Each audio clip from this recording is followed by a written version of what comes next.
It's the time for the package from China. Let's go.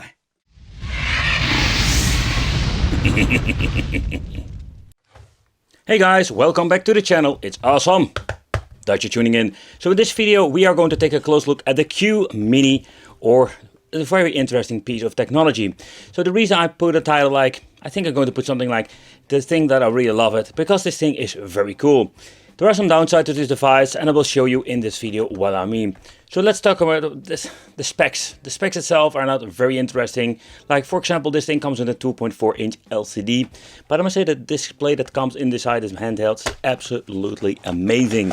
So this is more like a pretty cool piece of technology slapped in a tiny box. So for the people who are just searching like a very, let's say, a fun tiny emulation beast, I think this can be very interesting.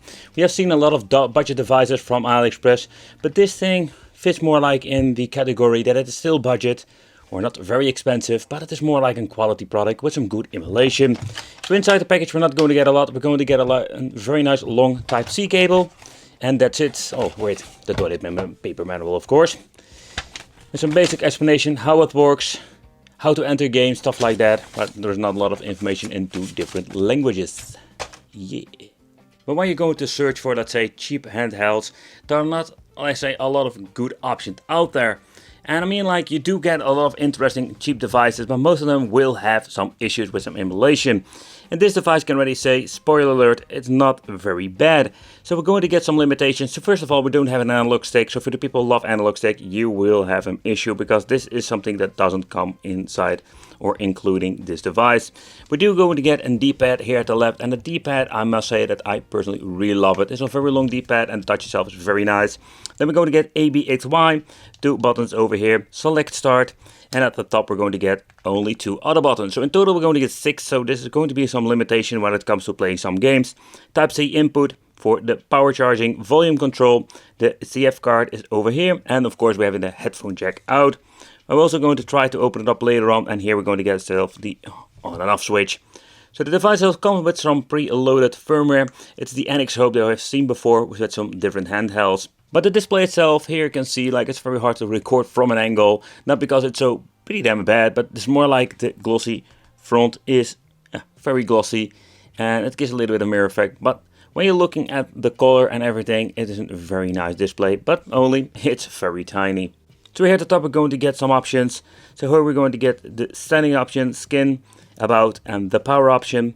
When we're pressing the L1 button here, you can see that we can have the option to play some homebrew games. And we do have a lot of homebrew games, including some Quake 1, 2, and there are some games like Wolfenstein, Street of Rage Remake, a lot of great stuff. Then we're going to get the emulator options, and here you can see like this thing is absolutely an emulation beast when it comes to the old school stuff. And I think that is more like the direction they wanted to go with this cheaper device. Then we're going to get some other some applications, for example MPlayer, but personally I'm not going to bother you with that. So let's take a close look at some, let's say, homebrew games, and then we're going to move up to the emulation part. Okay, at the front what we're also going to get is a tiny speaker, and I think that is the, let's say, not a great experience. It is loud enough, but of course I personally prefer to have two speakers to get like a better stereo effect.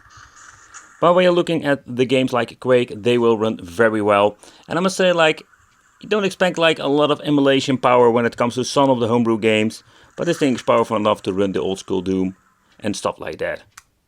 And sometimes you will have an error like that. It's very stuff like that always happens with me when I try to record. But let's try Quake 2 and I'll show you how this will run. I think this device does have the option to play Quake 2, but it will push this device to the limit. Take consideration, this is more like the area of the RG350 from Embernic, maybe slightly slower. But that's the reason why this thing is also like a budget mini device. But still have the option to play this game. Okay guys, so next up let's play Street of Rage Remake. And with the lower power device you can see, like, it, I wouldn't say it struggles, but it just plays slowly. If you don't mind, personally I really don't mind, it's more like slow Street of Rage. It's still playable, but on less fast speed.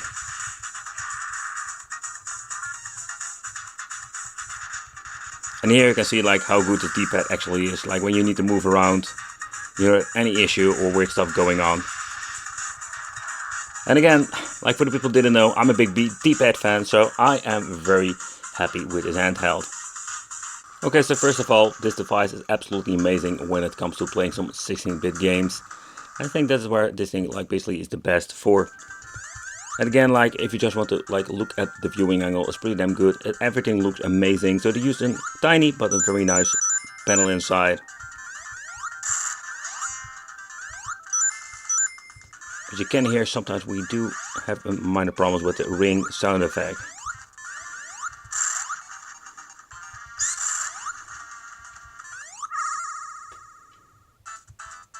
But emulation performance in general is pretty damn good. It runs full 60 FPS.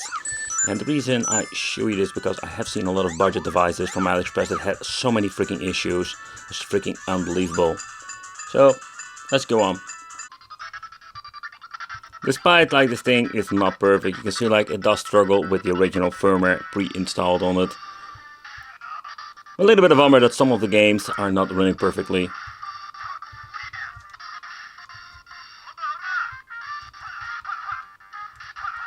I say like I hear noise, but I don't see anything moving. Despite I have a love for this tiny device, it comes with some flaws, and that's such a bummer, but doesn't spoil the fun. But if one game doesn't play right, that doesn't mean like everything runs like shit. From here you can see like when you're trying some other MAME games, they will run just fine on this tiny emulation beast. It's pretty damn cool.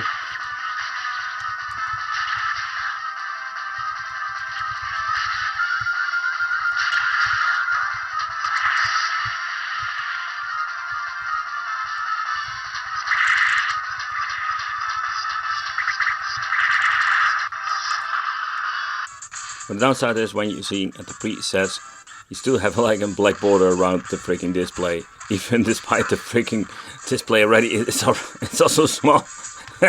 You don't have like not a lot of room left here, you know, like for playing your games. So it's such a big bummer. So let's see if we can fix this issue. So there are always different ways. See, here we like put it on the full size again. Let's see if that helps out. Ah, there it is. And here you can see like in the menu itself, you can basically put it back in the original full screen. You're still going to get the black border, still, but it's better than the tiny freaking display you had in the beginning.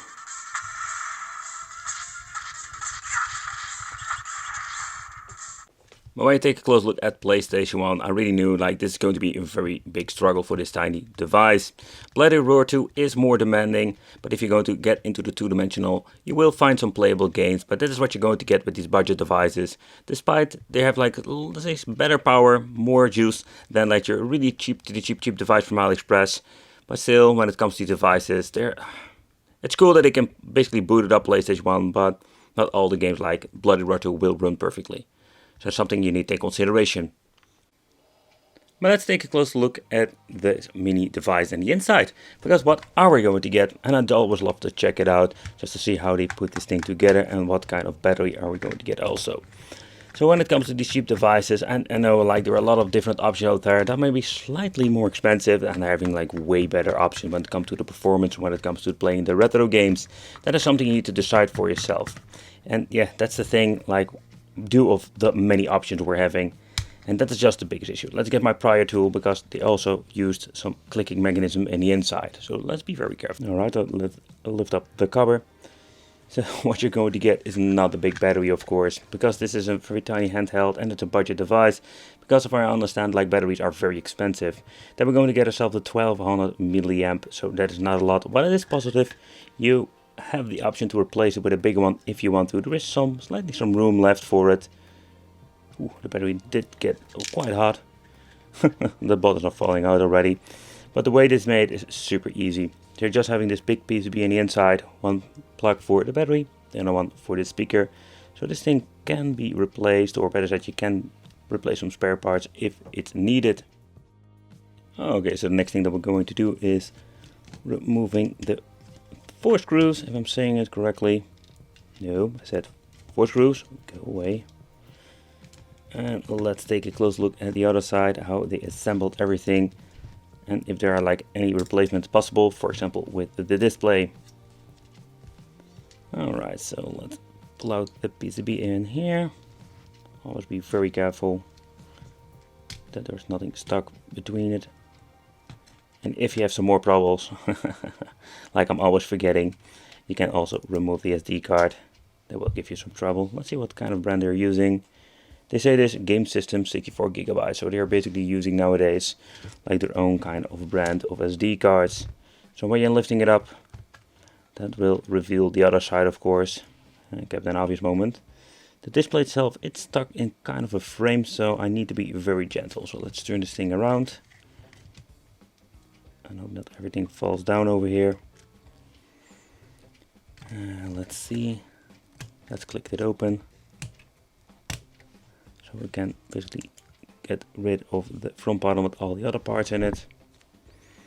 So here we're going to get the handheld, and let's see what it says over here when it comes to the specs. Okay, so this tiny chip is the all-winner F1C100S. If I can find some more information, I will put it in the video itself. But that's basically what it is. There's not a lot of information. Otherwise, let's basically check out what we're going to find more on the PCB itself. So this thing has been produced in 2021. So this is not like a really old one, really very old handheld. AFC240 version number 1. Here we're going to get all of the clickage button that we're going to use. At the front, the micro switches.